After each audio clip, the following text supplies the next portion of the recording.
Hello जी, नमस्कार सभी को, राम राम, जय बद्री विशाल और स्वागत है आप सभी का इस एक नए व्लॉग में। और आज हम लोग भाई जा रहे हैं बद्रीनाथ धाम। दिल्ली से बद्रीनाथ की यात्रा हम करेंगे सिर्फ 2 दिन में और आपको मैं साथ ही घुमाऊंगा बद्रीनाथ धाम के रास्ते के बीच में आने वाले सभी ऐतिहासिक मंदिर। गाड़ी स्टार्ट कर। चप्पल छूट गया। हम फर्स्ट। तो चलिए भाई वीडियो शुरू करते हैं। तो अभी मजा आएगा ना भिड़ो। तो भाई हम लोगों ने दिल्ली लगभग 2-2:30 बजे रात को छोड़ दिया था, क्योंकि रास्ते में जाम ना मिले और हम लंबी यात्रा पर जा रहे थे तो ज़रूरी था कि हम लोग समय से निकल जाए। तो हमने 2-2:30 बजे के करीब में अपनी गाड़ी स्टार्ट की और हम लोग निकल पड़े। 6:30 बजे के करीब हम लोग ऋषिकेश पहुंच चुके थे और ऋषिकेश भी हमने पार किया। उसके बाद भाई हम लोग पहुंच गए उत्तराखंड के देवप्रयाग के संगम में, जहां आप देखिए ये खूबसूरत 2 नदियां आपस में मिल रही हैं। पहली है भागीरथी नदी, दूसरी है अलकनंदा नदी। और ये जो आप शांत और हरे रंग की देख रहे हैं ये अलकनंदा है और ये जो तेज मेरी तरह उग्र दिखाई दे रही है ना, ये भागीरथी नदी है। क्या बात कर रहे हैं?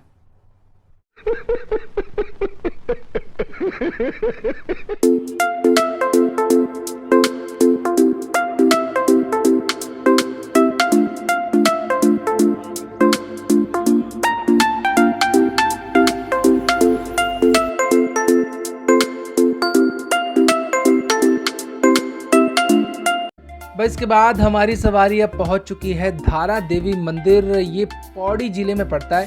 श्रीनगर और रुद्रप्रयाग के बीच ये अलकनंदा नदी के बीचों बीच ये मंदिर है। मैं आपको बता दूं ये पवित्र और चमत्कारी सिद्धपीठ है।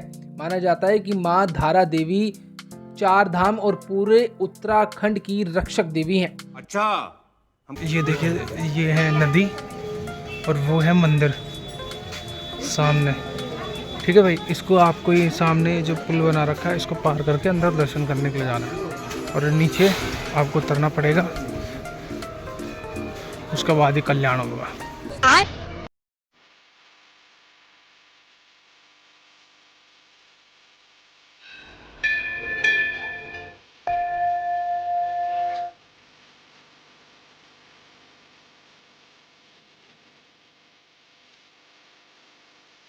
तो भाई दर्शन के बाद अब हम लोगों को चढ़ाई करनी थी। ढलान में तो हम लोग भाई जोश में उतर आए, लेकिन चढ़ाई देखकर भाई साहब मेरी हो गई हवा टाइट। लिया जय श्री राम का नाम और शुरू कर दिया भाई मैंने अपना काम।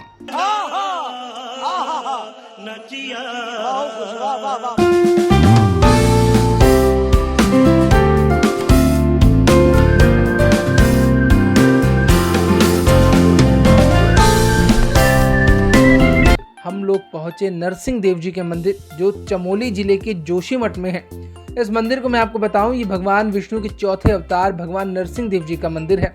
और इसकी मान्यता ये है कि जब भारी बर्फबारी होती है, सर्दियां पड़ती हैं, बद्रीनाथ के कपाट बंद हो जाते हैं और यहीं पर 6 महीने तक भगवान की पूजा अर्चना होती है। भगवान नरसिंह देव जी की इसमें मूर्ति है जो शालिग्राम पत्थर से बनी हुई है।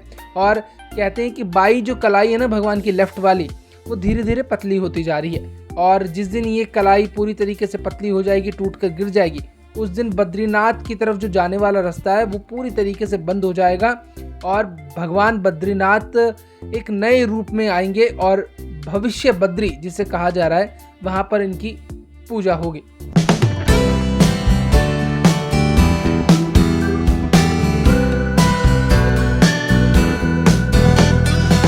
दोस्तों आगे हम लोग पहुंचे हनुमान चट्टी मंदिर और यहाँ की मान्यता ये है कि महाभारत काल में जब महाबली शक्तिशाली भीम को अपनी ताकत पर घमंड हो गया, तब हनुमान जी ने एक बुजुर्ग वानर का रूप लिया और भीम के रास्ते में बैठ गए। तब भीम ने कहा भाई आप यहाँ से हट जाइए। भगवान ने कहा कि ये मेरी पूंछ है, आप इसे हटा दीजिए तो मैं भी हट जाऊंगा। तो कहते हैं कि भीम ने बहुत कोशिश की लेकिन भगवान की पूंछ नहीं हिला पाए और उसका घमंड टूट गया। और फिर भगवान ने उन्हें दर्शन दिए और कहा कि भाई घमंड करना गलत बात होती है। जय श्री राम।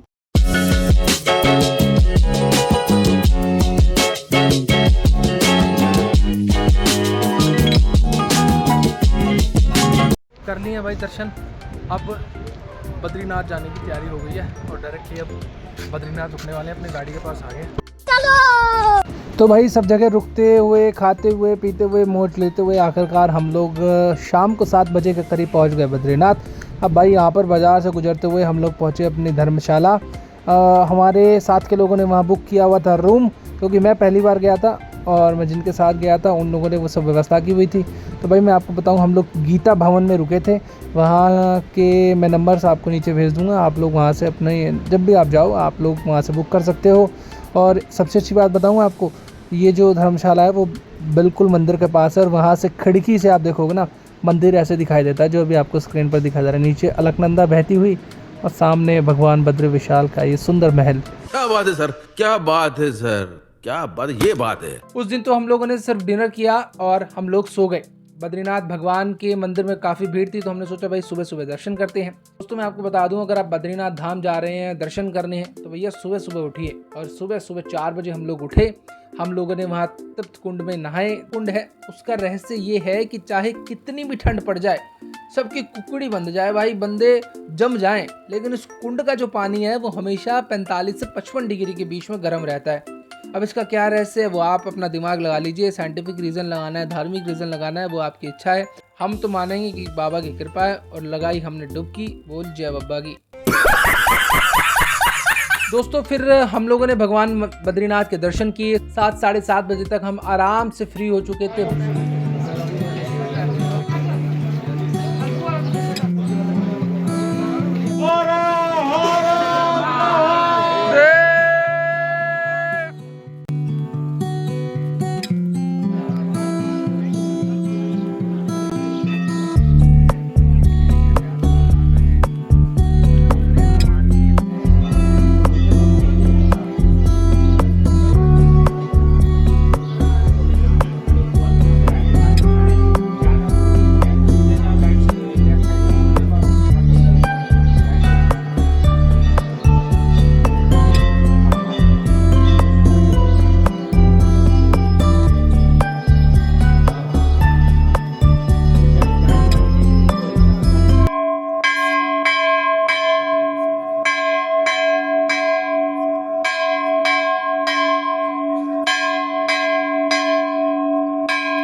तो भाई हम लोग मंदिर के प्रांगण के बाहर मौजूद हैं और सजावट को देखिए, भगवान के मंदिर को देखिए, उन भावों को देखिए जो लोग लेकर अपने मन में लाइनों में इस वक्त, कतारों में इस वक्त दर्शन के लिए खड़े हैं। काफ़ी लंबी लाइन लग चुकी है इस वक्त और ये है मंदिर के बाहर का नज़ारा।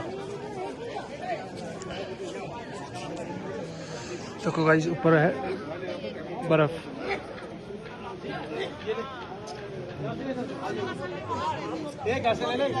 देखो सूरज की पहली किरण पड़ रही है भाई सर।